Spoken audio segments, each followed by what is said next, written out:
When you pray, don't ramble like heathens who think they'll be heard if they talk a lot. Don't be like them.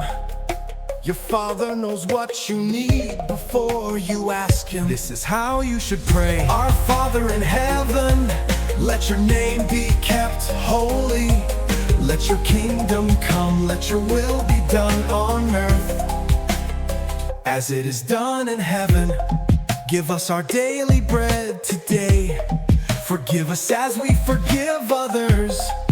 Don't allow us to be tempted. Instead, rescue us from evil. If you forgive the failures of others, your heavenly Father will also forgive you. But if you don't forgive others, your Father will not forgive your failures. When you fast, stop looking sad like hypocrites. They put on sad faces to make it obvious that they're fasting. I can guarantee this truth, that will be their only reward. When you fast, wash your face and comb your hair. Then your fasting won't be obvious. Instead, it will be obvious to your Father who is with you in private. Your Father sees what you do in private. He will reward you. Stop storing up treasures for yourselves on earth, where moths and rust destroy and thieves break in and steal. Instead, store up treasures for yourselves in heaven, where moths and rust don't destroy and thieves don't break in and steal. Your heart will be where your treasure is. The eye is the lamp of the body. So if your eye is unclouded, your whole body will be full of light.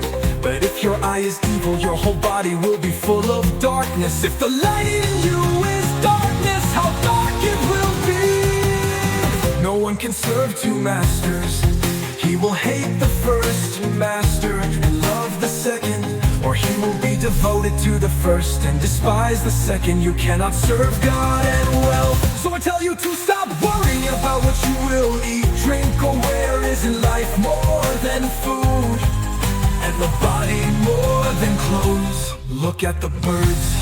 They don't plant, harvest, or gather the harvest into barns, yet your heavenly Father feeds them. Aren't you worth more than they? Can any of you add a single hour to your life by worrying? And why worry about clothes? Notice how the flowers grow in the field.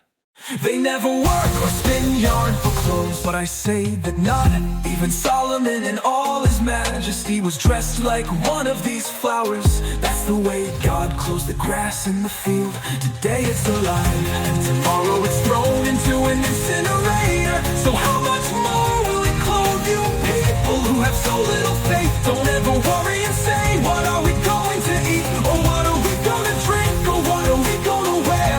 Everyone is concerned about these things, and your heavenly Father certainly knows you need all of them. But first, be concerned about His kingdom and what has His approval. Then all these things will be provided for you. So don't ever worry about tomorrow. After all, tomorrow will worry about itself. Each day has enough trouble of its own. Words the King said, Matthew 6.